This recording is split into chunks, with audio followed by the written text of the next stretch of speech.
And I think, Alexander, to get started, can you break down exactly what is unique about that position and kind of what are the responsibilities to doing that job, and give us a little history of how you've come to do this for a living? Sure, man. First of all, thanks for having me on here, and it's a pleasure to uh, talk and just hang and share information. I um, I personally love it because you get to tell story. Simply put, I love telling story through my images, and um, what it does in the long run for clients is it, it helps with movie pitches. It helps with just solving a very complex situation in terms of like, oh, how are we going to have all these characters in a very intense, dynamic um, action shot, or something that might be a bit too mundane, or something that's overly cluttered, very busy. How are we going to still make it look cool and make sense? Right. So I feel like keyframes do that because they are um, taking what a storyboard artist does, um, and really finishing it on a very uh, to a very rendered stage. And sometimes it's photoreal, sometimes it's left painterly, but yeah, it involves also playing with color and edges, And who are lighting. you working? Who are you working with most to kind of impress with that, or to inform that with? Is that mostly for the director? Is that for production? What departments are going to play from that keyframe illustration? I It's for the director. From my experience, I've mainly worked directly with the director to solve, Poor guy. yeah, how he's going to, you know, uh, whether it's a pitch, how he's going to be presenting these, and or it's helping him uh, see his vision. So sometimes the direction is very tight, and I'm not supposed to explore as much. So I'm following either the storyboard composition very closely, or I'm following a description given to me in script form very closely, um, and not straying away from that. So it's just it's about how we translate it, or how we interpret a sketch, I suppose. But yeah, What's it's mainly the yeah. what's the life of a project? If you're pulled in doing keyframes and you're working with a storyboard artist, are you on projects for 2, 3 months, or is it a little all over the place depending on the film and the size of the project? Yeah, it's a little, it's kind of, it varies, I guess, based on the budget they have. Right. Um, I feel like for television it's shorter, but if they want to keep you on, they hire you back on. They continue to work with you on for later episodes or seasons. For movies, it's a bit longer. It varies, I guess, from 3 to 6 months. Sometimes it runs for a year and more. Um, yeah, when I was at Marvel, I was there for about a year and a couple of months, and I started with Doctor Strange, and um, it was mainly doing keyframes, but I did take a stab at also designing some characters, side characters back. And but for Spider-Man, I was pretty lucky to attempt the designs of Vulture's helmet. However, Okay. I'm not much of a 3D designer, or I'm not that um, thorough with spelling everything out, Right. as someone like Ryan Meinerding is, or Phil Saunders. So I would design through more light and mood, and maybe should describe how a helmet or a suit would look like in a cinematic shot, which also helps. It helps the director or the producers buy it. It helps them, sell it. It helps them say, yes, that's what we're going for.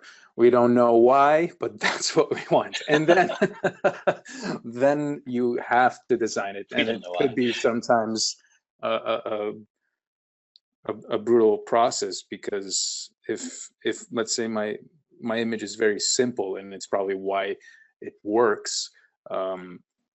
Then I have to go in and spell everything out, and they realize, oh, this is too simple. We need it to be a little bit more intricate. So yeah, we need to get somebody else to do the design. But the keyframe got us to sort of get the feeling. Boy, Dr. Strange had to be a tough one.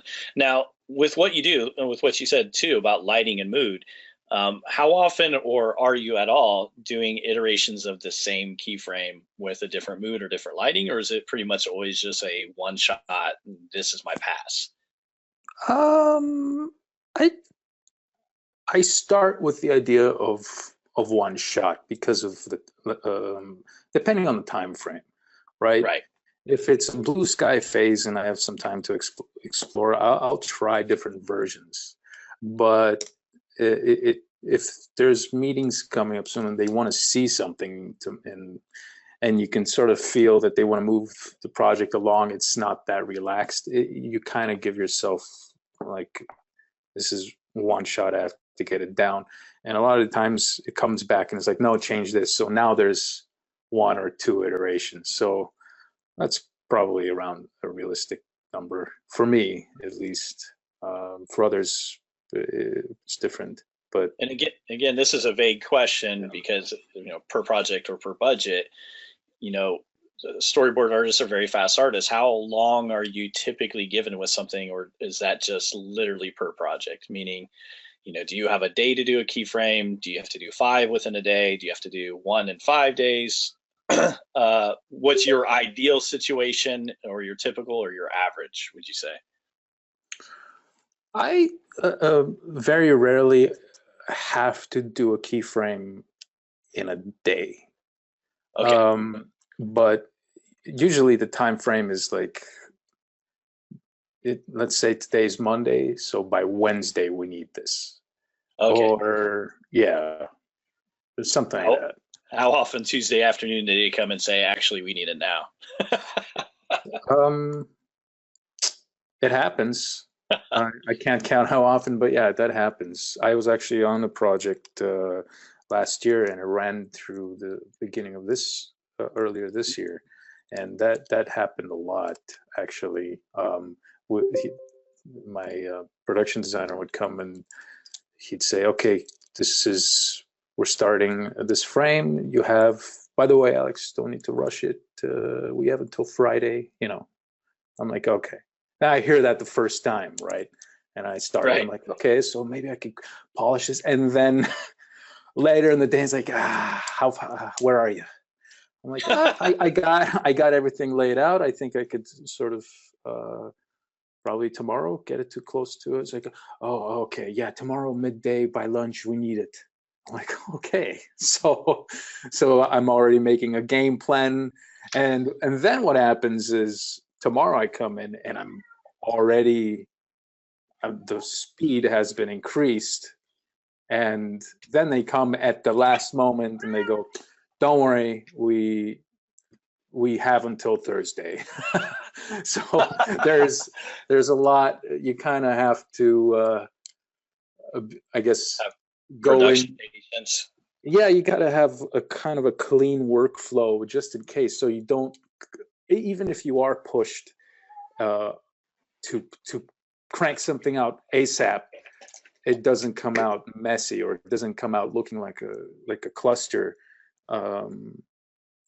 Just because they say do it fast doesn't mean you have to resolve to dirty, sloppy techniques. You can still make the right decision and nothing else, and that will make you go faster, as opposed to like, well, what's the cheapest, easiest way to to get this realistic effect on the screen or whatever. So but yeah, that happens quite often.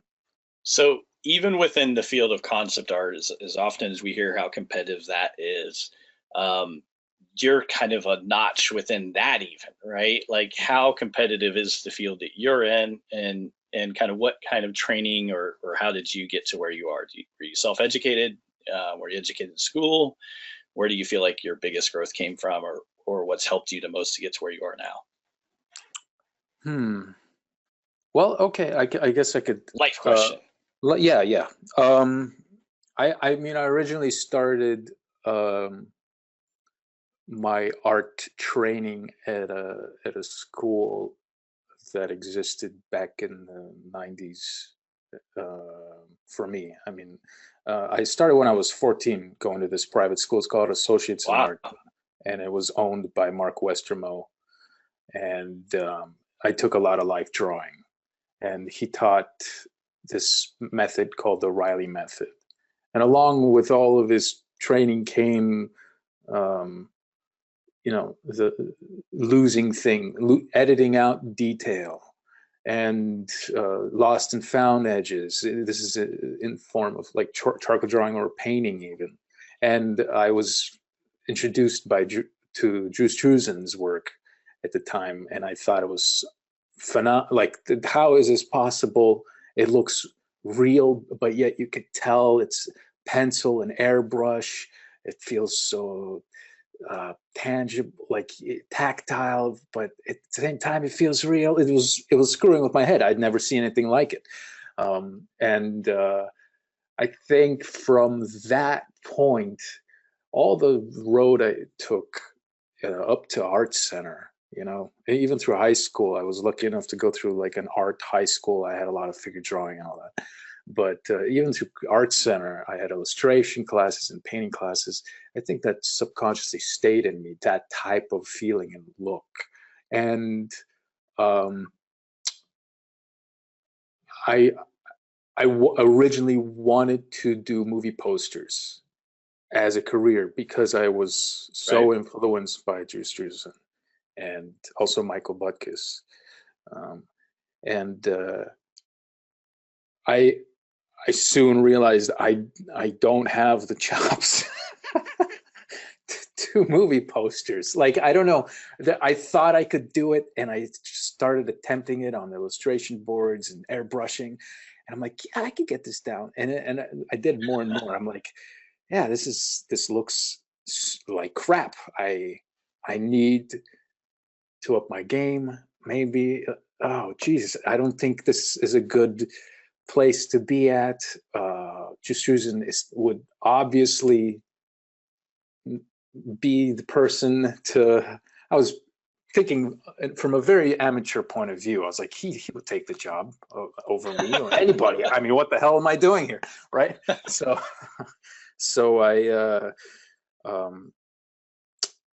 I thought maybe I could go back to my animation background, because since a kid I had always played with clay, and I also have a pretty solid understanding of stop motion animation, and I make my own videos and everything. But Art Center also introduced me to Justin Sweet and Craig Mullins, and they kind of opened that spectrum of like, oh, you can do art for game and other movies. And so that kind of, I was like, oh, maybe that could be possible. And my first go at that feeling was like, oh, I could do games. I could probably do illustrations for games. But I didn't realize that it's a huge team doing small bits. There's map design, character design, prop design, all that stuff.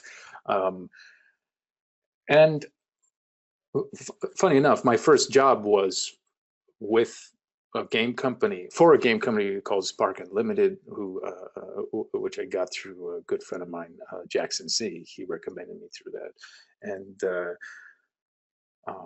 I was doing overpaintings of multiplayer maps, Oh, wow. and yeah, I didn't. It didn't feel right because I was always wanting to make them moody, but they were like, "No, we're not. We're actually not looking for this. It needs to be clear. It needs to be clean." And uh, I was just, I worked there for 2 years, and then that job finished, and I realized my calling in one way or another was film, because I'd always go back, I'd always watch movies, I'd always do film studies, and I also came from art center. I had one class in art center that had us do film studies, and I was just on point with it. I clicked. I knew how to break down a shot. I just had that in me. I've watched movies since I was a child, and I've watched the commentaries and the making ofs and all that. And Once upon a time in the old West, James Cline ruined me by showing me that you take a look at that film and you're like, every single frame of this film is compositional masterpiece. Yeah. Like, and every little tip and trick that you could do in it. And he goes, you can't go back to concept 101 after this. You can't put a figure in front of a mountain with a cloud because you no longer have the respect for it, right? Yeah, He's like, absolutely. That's center. Yeah, it's actually that was probably one of the first directors that made my head explode. Sergio Leone, Once Upon a Time in the West, and Good and the Bad, the Ugly, as well as Stanley Kubrick. And when I'm watching their movies, I'm like, every shot feels like it's manipulating my heart and mind, and it's making me feel a certain way. Why is this happening? So I'd go deeper and study that. And some of these old guys, whether it be Kubrick, where they're doing 1 point perspective, and it makes you realize, he's got a character dead in the middle of the screen, surrounded, in a tunnel way, and it makes you realize that all of the education that we're doing for students and with students is making them avoid doing this super simplistic stuff. And it's like, well, no, you can actually do 1 point perspective. You just have to try to be as original and and set the mood in it as possible. And ironically, I think if you do some of that simple stuff, you can actually stand out now because everybody goes and tries to do such complex shots. Right. They're both of value. Art is art, right? But it's interesting, those two directors that you mentioned, the way that they can just open your eyes up just by watching frame by frame. Oh, yeah. It's also amazing. I mean, on the 1 point perspective point, is that sometimes the shots are not obvious that it's 1 point perspective. It's actually a lot more outdoor, but the elements still align, like the shapes still align on the 1 point perspective grid.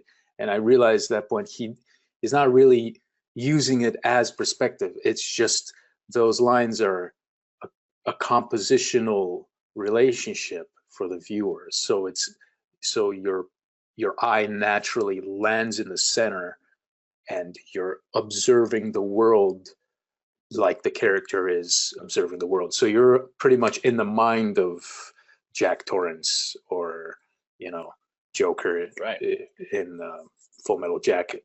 So anyway. Yeah. Not to cut you off, but I realize we've been talking for 15, 20 minutes, and we should take a look at some of your art as we talk. So do you want to pull up a few slides of your art for those people not familiar with you? Yeah. And pick back up where you were. I apologize for jumping in there. No problem. Actually, right here, I still need to upload more. But yeah, this is some of the work I did for Marvel, and there's also personal work here as well. But this is for Spider-Man, and it's interesting because I'm trying to get a feeling of of a comic frame here, more or less, than something classically cinematic. But it's the way I guess I'm attempting to treat the light that it's giving off that cinematic feel to me. But anyway, to continue to finish the story, I feel like one, the cinema trained me to do what I'm doing right now. I really owe it a lot, not only to my mentors to teach me how to execute it, but to all the film directors out there that I absolutely love, dead and alive. That I owe it to, you know, Hollywood and independent films and foreign films. I really have absorbed, and it's just it's a blessing to be alive during this time, to have this great cinema. And to answer your questions, it is, I guess, competitive, but I try not to think about it. I'm just kind of doing what I love to do. Competition will always be there. The moment you stop and you say, oh, somebody will be always ahead of me, it's going to sort of slow you down, I feel like, or it would slow me down to think like, oh, this guy is gonna, yeah, it's not useful at all. I mean, even I think all the great athletes don't do that, or even all the good comedians don't do that. I mean, there's probably a lot of competition for them, but they just work on their material, or they work on their skills, and they just do it with love and end up executing it very well. So right, I think if you love what you do, you're going to do it more often. You're going to build a mileage that you don't really have to take a look back. Right. And you know, ironically, I'm one of the few people, and you used to get in trouble at Noman all the time for this with students, but you know, I would tell people consistently that concept art really isn't even that competitive, and they would look at me like I'm crazy because they're like, I just came back from this event, or I just talked to this and people told me not to be a concept artist, and I'm like, it's not that competitive, because I said, when you go online and you look at people's portfolios, people are doing to a certain extent what they're fans of and what they love, and you need to be able to do that, but you have to balance it with doing what production needs. And, you know, I said, if you look at what you actually need to do as a concept artist in production, there's not a lot of concept art online as you would think. There's a lot of concept illustration. There's a lot of blue sky, but especially for games, you know, you don't see a lot of iterations. You don't see a lot of grayscale, quick renders, and, you know, 40 versions of a character. You see one beautifully rendered character, and that is concept art. But that's why I always tell my students, I'm like, you know, don't fear the competitive side of it. Just do more work, do your homework, look at what the studio needs, understand what production needs.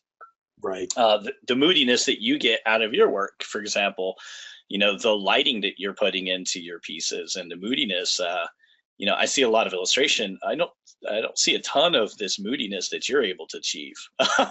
And that puts you miles ahead. And my feeling is you're getting there because you love this type of lighting. Well, thank you. Yeah, I absolutely probably love it too much. Some of my pieces come out way too dark. But yeah, I have this deep interest. I'm just fascinated with how to execute how light is captured through a lens, or maybe how I remember certain light scenarios. Because we can always blow it out and we can always put it through post, whether you're a cinematographer or, you know, I mean, editing something on on your short movie or whatever, you can always punch it out. But there's something about leaving it natural and making it feel right in a natural scenario that brings the viewer closer to the place that you're illustrating, as opposed to reminding them, oh, this is a frame, it's flat, I'm seeing a flat frame on a monitor, and it's kind of pulling us out, as opposed to making us forget that we're looking at a piece. And I'm not sure if I'm always successful at something like this, by the way, but I'm just saying, like, that's what I'm aiming for. I want I want the Right. viewer to forget they're looking at something and feel it and be there somehow. Yeah. So for a piece like this, just to get inside your head, if we can go back for 1 second, um, what are you trying to convey with this piece? What's the mood of this piece? What's this project for, if you want to tell us? And then, is this a personal sketch or a project sketch? And This was then, a what do personal. we take away from this moodiness here? Sure. This was personal, and it's about feeling deteriorated or sick, uh, imprisoned, trapped, maybe. Is that why you're going with the green light against red and kind of throwing that in there? Is that intentional, or? Yes. I want that yellowish green light to also be against a matted glass, nothing super clear. So Right. we're not sure what the exterior feels like, and the walls almost feel like they are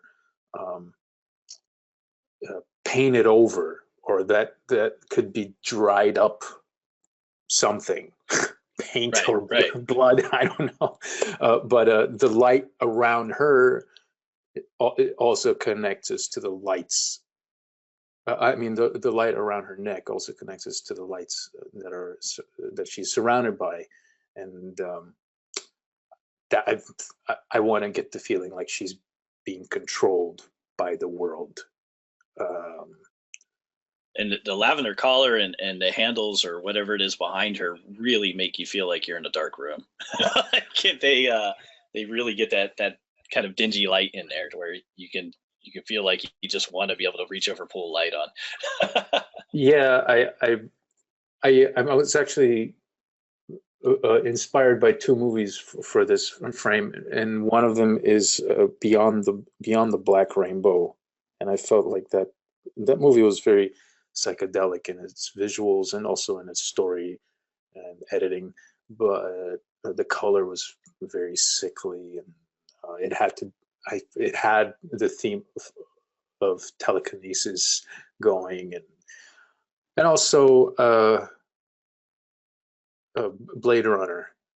Um, there's the chunkiness, the tech, that low tech, Right.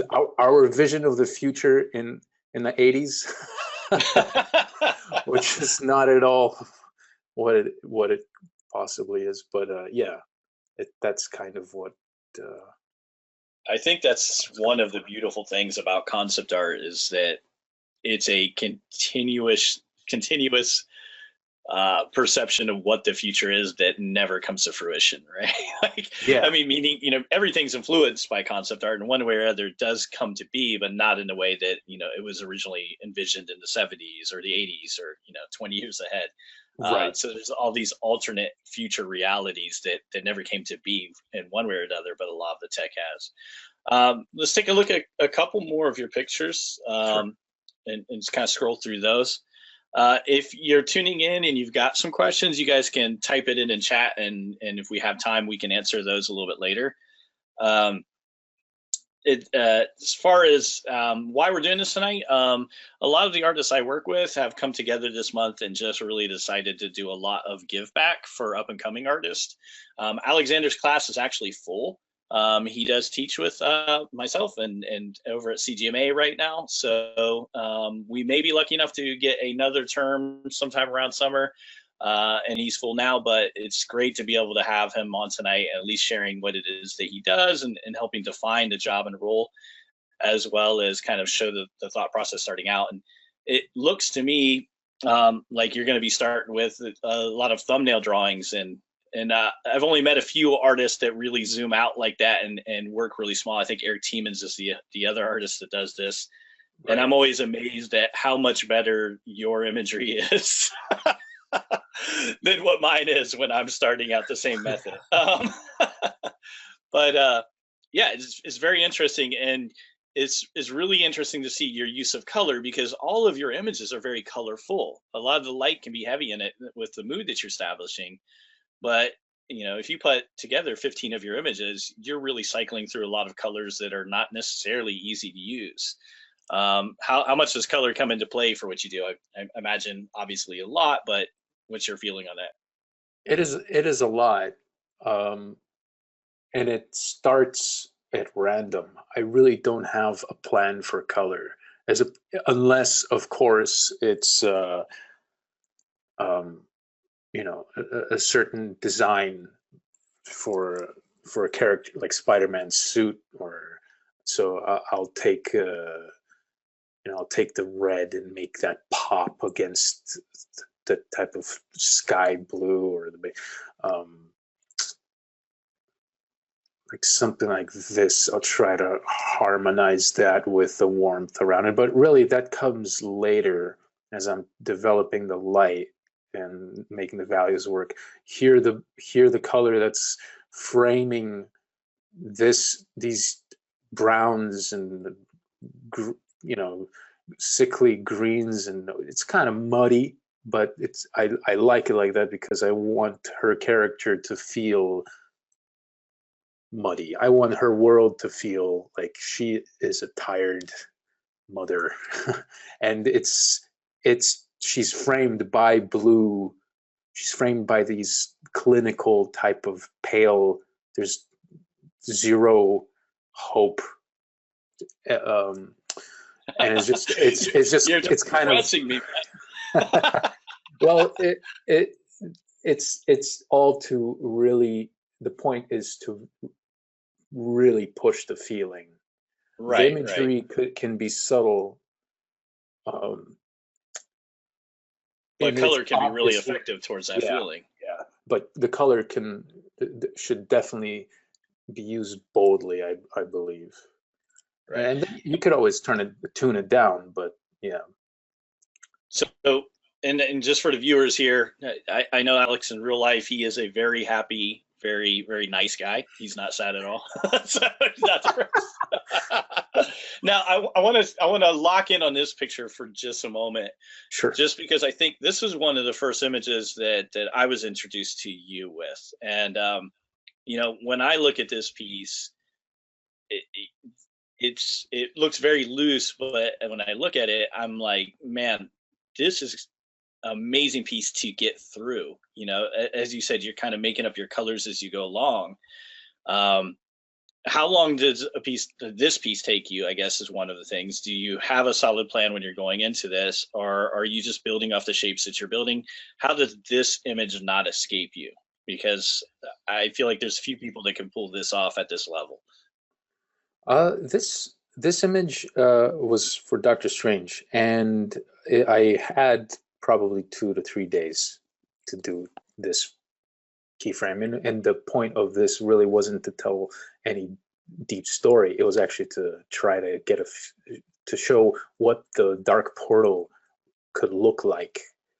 And I started from dark to light, so I figured, okay, maybe dark portal, how could that be seen through a lens? And I started to bash in photos and paint into it and mix it and push and pull.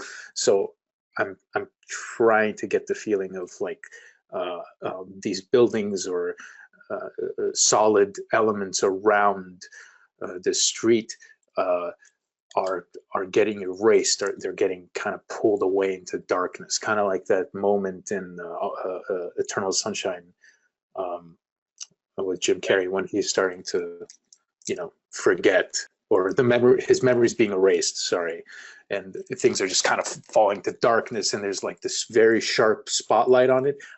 I'm remembering that while I'm painting this, and it's kind of inspiring me to treat it in that similar way. But it's really the amount of light and the dominance of light. So the brightest thing is that crack right in sort of in the center frame, and right. And then the reflection on the sort of wet surface ground, which frames our hero character, and it isolates him and makes him feel vulnerable to me. And then the rest is the world lit by like orange, red neon lights that are slowly fading away. So that's kind of, I mean, to reverse engineer my process into this, that's kind of how I was feeling my way through it. And then as far as your colors, you start out with something with a color palette, color swatches, or are you just picking from the imagery you're putting in, or is it just your sense of color? I'm mixing a little bit from what I already know will be, which is like his cape, and that red is definitely going to be a sore thumb if it's the only red there. So I kind of want there to be other warms to bleed it into other areas. Yeah, to harmonize it. So I look at the imagery of neon signs and I pick and choose like, oh, I mean, this orange and this yellow and this red. And that's how I treat it. So to still keep his red cape popped, that's where the most intense of blue is on the ground. So that's how I'm playing with the contrast, as well as contrast and light for him. That's excellent.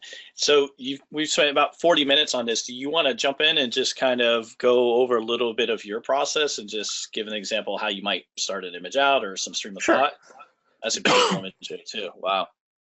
Yeah, this is the same idea, really, just a little bit closer. So the challenge here is to make all this shit from far away feel more believable because we're on the ground. So yeah, I would be so intimidated to put hot pink into an image like that. But it's, you know, to get it to where it is, it's a lot of it's a mixture of using the tool in the most freeing way possible. Just as long as I'm not plagiarizing or just saying, you know, oh, this photo, I painted this photo, it's mine. No, I mean, if anything, if people ask, oh, is that just photo or you painted it? I don't care. Yeah, I plopped in a photo, but it's a photo for texture, or if it's a photo. But I make sure the compositions I design on my own. I don't want to really, you know, pull on top of that. Was my question is, you know, to what extent are you using images? Are you using them as texture or to build? And, you know, are you using any filters on your images to give them a specific look, or do you just prefer to paint it? I personally don't think there are any rules for it. I think, you know, in production there is no such thing as cheating. No, I don't think anyone cares, just as long as they get what they are paying you for. But if you get caught and you did something bad, like the wrong image could get you in trouble, right?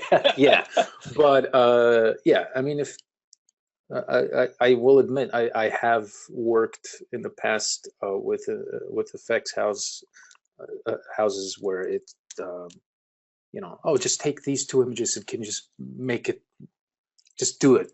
So I do it, and I try to do it at the best of the ability, and those will never see daylight because I am embarrassed to really share that I had to go through something like that. But yeah. So I love the way you built this smokestack or this cloud. I was just noodling before we started, but I was going to show because just to find something or a type of light that excites me from scratch. This is literally on top. I'm just sketching it. What I could do for is show maybe something from previous images that I've done. Take that and like and maybe mix it up, scramble it. Remind me to steal all your unmerged PSDs later. Now, are you layers guy, or do you just go straight in and put everything down on one layer? I'm a layers guy for probably 20 minutes, and then I flatten, and then I become a layers guy again, and then I flatten it all. So I work back and forth. Yeah, Gotcha. I actually don't like to think about organizing layers. I feel like it slows me down, and yeah, I kind of, when I get to a point where I feel okay, I can move forward with this. I know where I'm going. I'm just going to directly flatten it, save it, and yeah, either take a break or move forward. So I'm just gonna like kind of lose this and see if I can get something interesting out of this color palette. Or maybe I could pull in another frame, something else. I don't know what, but just picking at random here. Maybe it'll be this. These are just random pieces. I've been backing up my computer lately, so this is literally at random. I hope there's no NDA images in here that I might accidentally scroll through. But so far, this has just been personal work that I'm putting up. So right now, I'm just paying attention to the light and dark shapes that are through here, and I want to find a good feeling of light or space that I could maybe work with, and yeah, maybe I could sketch right on top of what this space could be. And I'm working small, and even the resolution is small. I'm starting small for the main reason, just everything is smooth, and I'm using a mixer brush on top of that. I've very rarely nowadays use the regular brush. I don't know why. I just love the feeling of pushing or being able to destroy pixels with a mixer brush. It's not perfect. It always will give like a randomness to it, and I like that. Now, when you start with the lighting, the way that you're starting the lighting, do you have any idea of the kind of image that you're going to create, and the lighting informs that, or are you just kind of trying to create some visual chaos to come up with the idea of what to paint? Like, does that make sense? I guess, to be honest, I do have something in mind, and I'm thinking about a window, but we'll see if I'll stick with that. I do want to create sort of an environment around it, roughly. I could just start doing something that I always used to do, which is like creating the silhouettes of the people that are going to be walking through this, and thinking about the angle of it, and oh, this is a skylight or what. But before the people are at it, maybe I could try to use this as like an exterior light that's coming through, and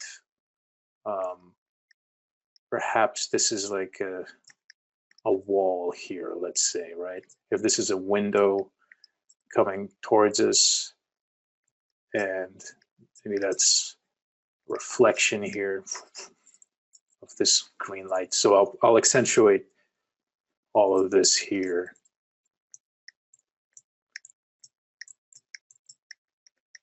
I'll take what I stumbled upon and make it feel more deliberate, I guess.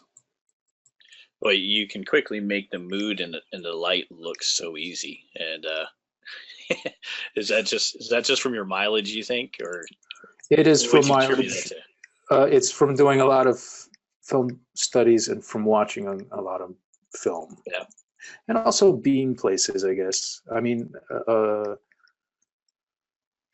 just sometimes how do I say this? You wake up at night and you get a drink of water, and the moonlight or a light from somewhere is lighting up your hallway, or you remember that, or maybe you don't, but I do, and I use that, right, or try to recall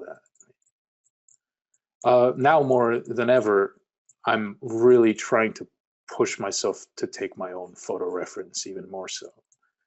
And That's when I my see, next that's my yeah, next question for you, which is, what outside influence or hobbies or travel, um, does any of that have any impact on your art, as far as, vacationing, making sure you get time off, having a hobby, sports, things like that, photography? Do any of those things kind of impact what you're doing, or is it more just like you said, just getting up at night and taking that screen capture of what the hallway looks like in moonlight? yeah, it's a mixture of, I guess, photo, taking cool shots and working with that, but also what I do is I make music, and Okay. the music I create, I feel it like a soundtrack to the pieces, to the fictional movies I imagine. Each keyframe to me is like a movie on its own. It's like I want it to feel like you've paused a shot. So if you unpause it, what's the soundtrack you would hear at that moment? If that's a crucial story arc, what are we going to hear? So I would use, Fruity Loops or um, different looping type of analog programs, and I create sometimes rhythmical tracks or more ambient tracks. And I'm inspired by John Carpenter. I'm inspired by Ennio Morricone. Um, uh, just I think music goes hand in hand with art. So if you do practice it in one way or another, don't don't stop, because it's nice. It feeds the mind. I love the fact that you listen to ambient stuff, because I know lyrics can tend to drive me nuts when I'm trying to do art, because songs seem like they're 3 seconds long. I love vinyl, but it's impossible to do while playing art, right? But Yeah. just a droning noise for like a half hour straight will make me perfectly happy. Uh, Yeah, that's true. Actually, it's funny that something that's just a flat tone and a single key on a piano, bing, right. bong, bing, bong, for like for 5 minutes, you're like, I can feel it. I'm doing the thing. It's horror. For the fifth time, it's a horror frame. Uh, but anyway, that's also another thing. I find that I really studied a lot of horror in terms of the genre of film, drama and horror, but more horror.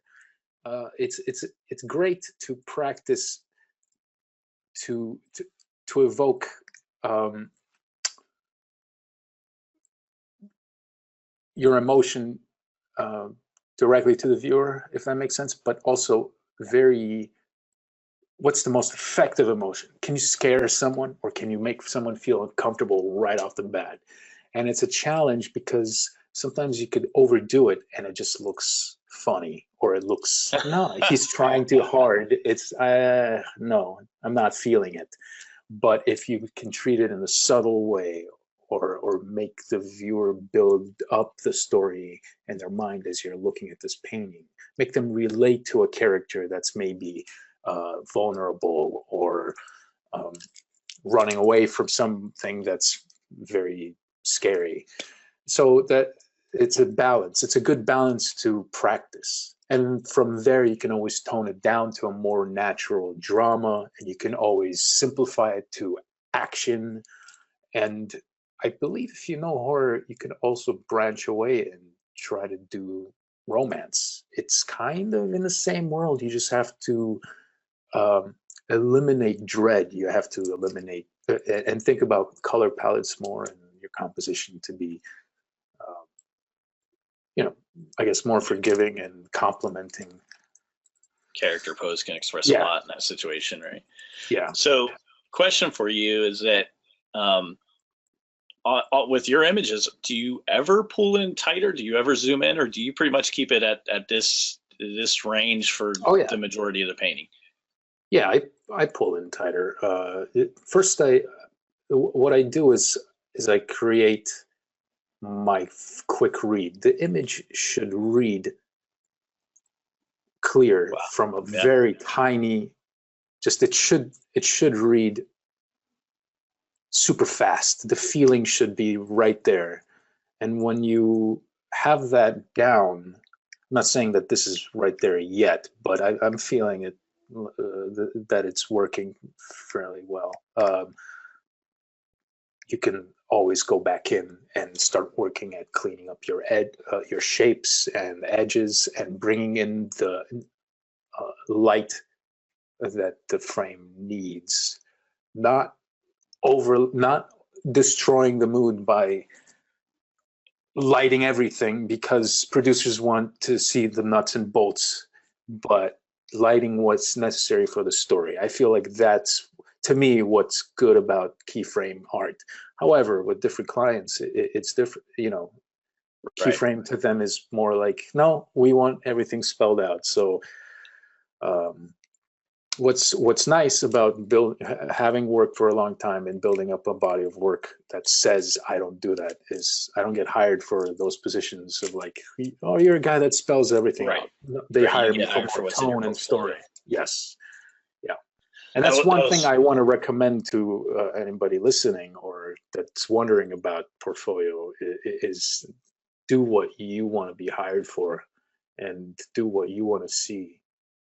You know, do what you want to. I think that has a huge amount of value because, a lot of the professional artists, you know, without any harm intended, but a lot of professional artists, when they do presentations, can often give the advice of, you know, studios only want to see realism. Studios only want to see 3D. Studios only want to see, you know, based off their perspective, they're absolutely correct. Meaning that, you know, if they're getting hired for realism, if they're getting hired in the projects they're on because they're doing photoreal, well, that is true. It's not incorrect. But then, you know, there's always going to be somebody that hires an Alexander Mandradjiev. There's always going to be somebody that hires a Justin Sweet.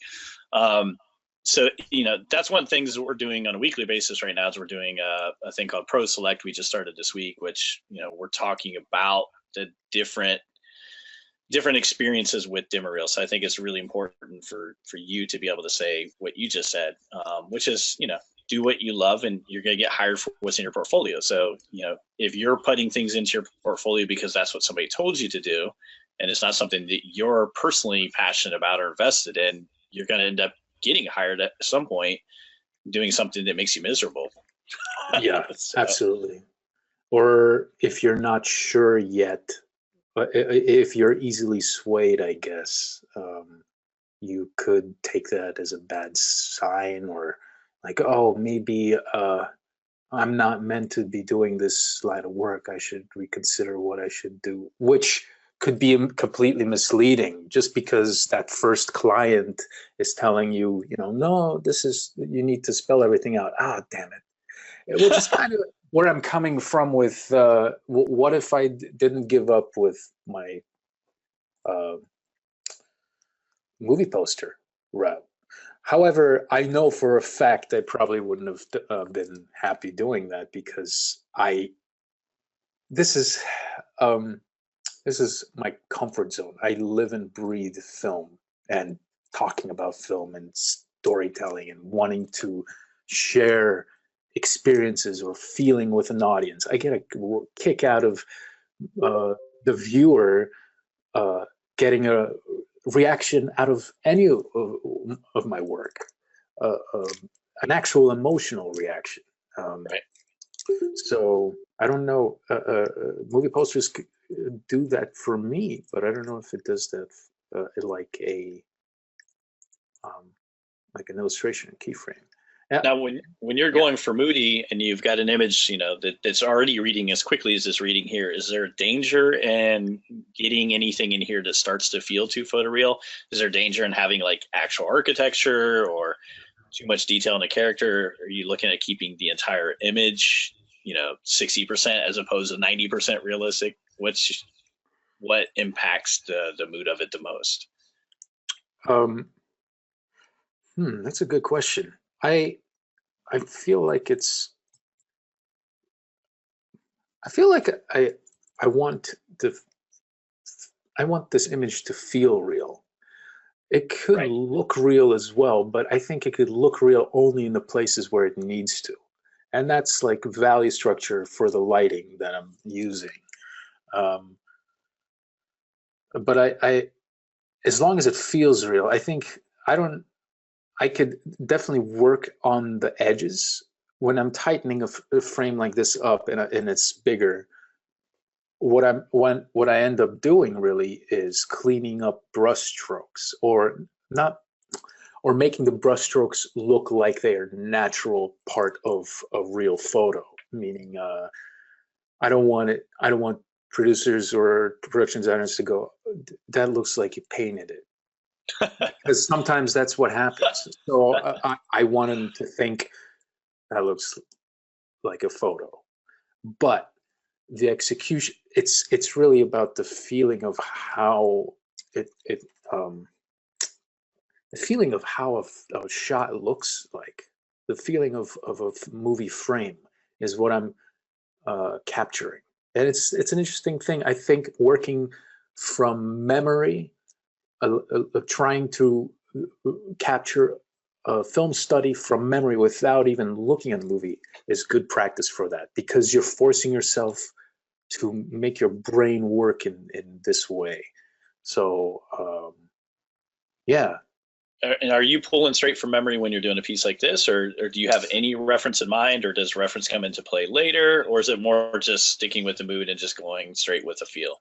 This is kind of a stream of consciousness of painting, but through the class, I definitely will probably show how that exercise works. Is, you know, if I give my students a movie to watch as an assignment, that's kind of where we'll pick that up from. But yeah, this is just uh, I'm trying to make something out of the light that originally was. So Yeah, I'm enjoying it. it's just kind of getting this to this, and okay, this is now feeling like a hallway. What's the next step I could do for this to make it feel even more of captured, believable, like captured reality through a camera? It is using quick tricks from Photoshop. Not tricks. I don't like just the tools. Photoshop is a tool. So I'll use this tilt shift blur here and run it off on the side. And already I'm thinking in my head, oh, this is probably a long lens. So we're going to get a depth of field effect on one side, since we're closer to. And how do you get familiar with lenses yourself? Is that something you learned through photography, or from just strictly the art itself, or do you have any formal training? No, Just I should. I've been just looking at. I actually am looking at photos and looking at movies and just seeing how shots just the movies look and themselves. feel. Yeah. Yeah, yeah. And that's where the feeling of grain comes from. Like this tool has, before this existed, this thing, I was just kind of, or existed to my knowledge. I think it always has, but it was just a lot cruder. I would actually take photos of badly lit dark rooms, or look up online uh, for photos like that, and I'd use the grain of those images and apply it on a screen layer and up the contrast and all that to break up the digital edge. And that was also at a time when I wasn't using mixer brush. Now, I don't necessarily have to do that all the time, because the mixer brush is already breaking up the flatness of what digital could be. So I'm getting these type of nuances, and eventually when I'm actually rendering out the planes of the form, this will sort of work with it, and it creates a natural feeling of, let's say, fabric or just surface texture that we won't notice, but we will feel. because it's such a quick glance at that. Why would you even spend time looking at, oh, there's texture when the bigger idea is here? You Right. know? So that's kind of how I'm thinking about it. And on a production side of things, when somebody gets a loose or moodier piece from you, who touches your work next? Are you done with it at that point and you don't care, or is it going off to a modeling department? You know, how much freedom do they have in interpreting the image that you have, or is it literally just the director approval and this is the mood and shot we want to go for, and then it just basically is redone at a more broken down level? It's a good, pretty confusing question. no. For example, at Marvel, it was just used as the mood and signing off on it, and like, yep, this is good. It's telling the story. Move to the next frame. Gotcha. In other places, like when I was working with Fox, I created a mood frame, and then it went to previs, and they created that lighting and that feeling in 3D. So they took my frame and they actually animated a sequence through a scene that resembled my mood and my light. Yeah, that's kind of how that played out. Hope that makes sense. No, it does, because it seems like nowadays a lot of bigger productions, it seems like a fair amount of concept art is actually coming back from previs and just repaints, right? Yeah. I don't know how much you've dealt with that at Marvel, but I know on other projects, it's, you know, quick loose sketch gets built out, previs comes back, paint over. Right. A lot of back and forth depending on the amount of time and the budget on the project. Yeah, I mean, yeah, sometimes it is like that as well. Or they will just give me 3D models, like the set design. They've done this, the scout of the set, and it's like, this is where it's happening. Make it work. Do your thing here. And so that's what we do, is we go in and we light it and make it look interesting and worth pouring lots of money into building that set. So that's kind of also, not to trail off, that's also the power of keyframe art, is to make them feel safe. Like, okay, well, if we could do that. One of the art directors I work with once said to me, when we were talking about concept art being competitive, he goes, I agree with you. It's not competitive. He goes, because about 70% of the concept art I've done in my 20-year career has been set extensions. And he says, do you know how many set extensions I've seen from a student's portfolio in 20 years? And I go, I'm going to guess less than 5. And he goes, 2. He says, I've seen 2. And he goes, I literally have made the promise 6 years ago that if some student comes to me with a set extension, I will hire them no matter their skill level. Yeah. He goes, I have no fear of ever having to fulfill that promise, but it's interesting because there's still a lot of things in production that, for one reason or another, whether it's boredom, whether it's just simply students not having the knowledge to know to research things like that, but there still are those things that are done in production that don't seem to make it down to the student level. Right. Jonathan says, need to do set extensions then. We've kept you for over an hour. Let's give you about 10 more minutes, if that's okay, if you've got 10 more minutes. And we've got a couple guys that have been hanging out with us the entire time. And it's interesting. There's probably a group of about 30 students that took classes from me as much as 2 or 3 years ago that right now are really kind of some of these students that are coming up in the community, and they're participating and helping others already. And I think that's one of the reasons I recognize their names so much. But I'm glad you guys are here. So if you're here, if you want, go ahead and type in text and we can turn your mic on. and you can ask. Let's just do 3 or 4 questions, and then we'll let you go, Alexander. Thank you so much. Oh, no problem. It's always cool when somebody's willing to just jump in raw and live and do a demo like this. So, and it's not easy. So thank you very much for doing that. Of course. Do we have anybody here that has any questions that's been hanging out that wants to ask something or has anything to say? Just type in a text and then we'll call on you. This is typically the point where it goes silent. Oscar says, I struggle with lighting. Any books that you would recommend? Books for lighting. Not specifically literal lighting books, but I feel like looking at the work of Ilya Repin. He's an old Russian painter master. His lighting is phenomenal. That goes as well as for a lot of like the other Russian masters out there. Nikolai Fechin is as broken up as his paint is. He definitely captures light in a remarkable way. Also, John Singer Sargent, he painted a lot of natural light. Let's see what else. And I'll want to get those names from you at the end. I'm familiar with Sargent and Repins. I don't know the second artist you mentioned, so I'm looking forward to that too. So I'll get those and post those up on the forum after today. Sure. Jonathan says, and Jonathan, you can turn your mic on if you'd like to ask it yourself, or I can read it out. Do you have a mic or no? I don't believe so.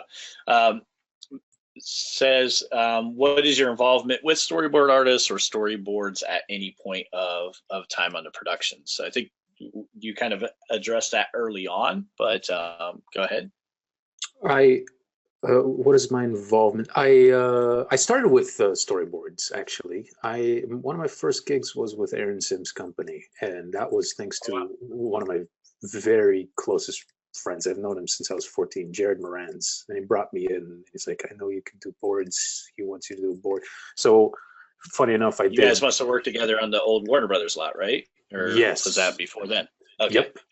It was the old Warner Brothers lot. And I did storyboards on the yellow Post-it notes.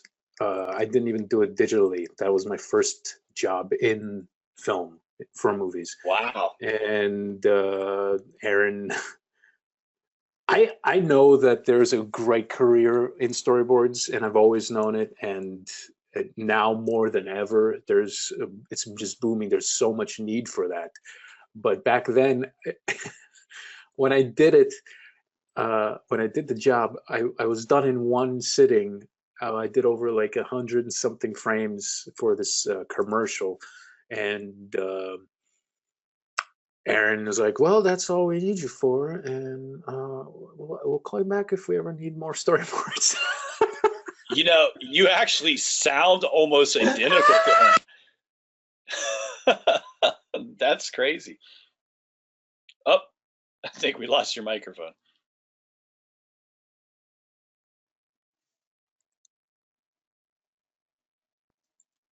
Quick, that same evening, I did a zombie face, just the head of a zombie, and I photo bashed, and I showed Aaron, I can work in Photoshop, I can photo bash, and he hired me, and I was with Aaron for about 2 years. I really owe it to that place, and Jared Moranz. It put my foot in the door, and from there on, you know, I broke away and I started working other places. But storyboarding is a beautiful thing. I feel like I feel like maybe I should also continue doing storyboards for myself. But yeah, I always love taking on storyboard gigs. But I always end up doing keyframes anyway. So they hire me for storyboards, and I was like, oh, now can you turn them into illustrations? And I'm like, Jesus Christ, why didn't you just ask that in the first place? Anyway. Well, you're busy enough that I hate to ask these questions, but you know, have you done or do you plan on doing any color scripting? Does that come into play at all? I mean, that does. That's kind of it goes with the boarding hand gig. in hand. For me at least, because I know I can do it, but it's not generally, that's not most storyboard artists. I don't think they're not required to do that, but I offer that. It's like I could do color keys, and it's basically just doing very loose, kind of like this. This is very simple, even simpler.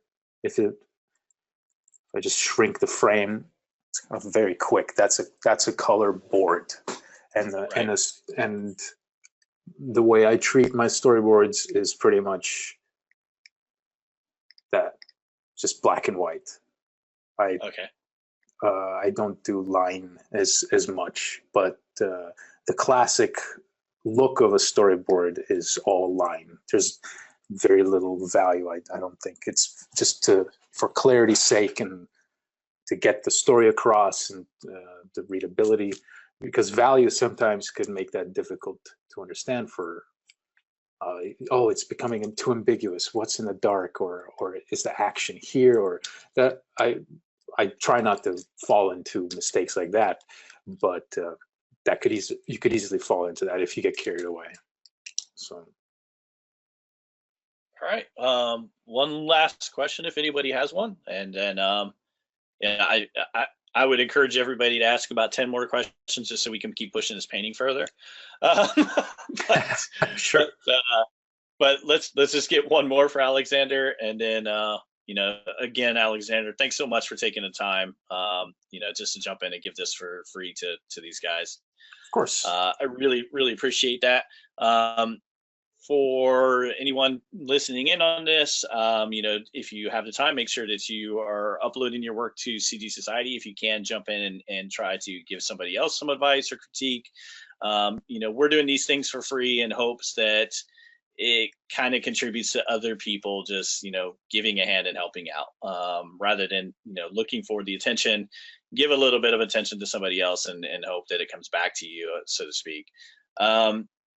We also do have some classes coming up. Tomorrow we have Terrell Whitlatch doing a pro select for the gallery. So if you want the option of getting picked from the CGS gallery, make sure you upload tonight before her stream tomorrow at 1:00 p.m. Los Angeles time, PDT. And then Friday we have Eduardo Gonzalez, who's an amazing art director over from Riot, doing visual development and world building. He's going to be taking a look at the gallery as well and doing some selections, showing a little bit of his personal art. And then we'll bring him back the following week to talk about visual development and world building at Riot. And I think we're going to end up doing a studio, not necessarily challenge is the wrong word, but a studio event together with him, which is absolutely amazing. That's awesome. To be able to do over a period of about 4 months. We'll try to sucker you into that too, Alexander. That'd be so cool. Yeah, I'd love to be a part of that. I actually love the work that the guys over at Riot produce. It's magical. Oh yeah, and yeah. I think Edward was there for I want to say it was 10 years. He started that whole department, and so the stuff he's doing with the team he was able to put together is really cool. And to be able to, I think what we're going to do is have students or artists submit for a month, just their portfolios based off of a kind of quick write-up. And then at the end of the month, we'll pick 10 to 18 artists to work with for 3 months straight on just world building and visual development with input from professionals. That's really cool. At least I think so. But I'm hoping other people do as well, because I just think it's a fun experiment. I'm really looking forward to your class and what I can learn from your class. As I said tonight, unfortunately, it is sold out. But thank you for donating your time tonight. And any last question? Awesome stream. Thanks, guys, for sharing. Cool indeed. And that's all. Thank you so much. Thank you, guys. Thank you, Alexander. Yeah, absolutely. It was a pleasure.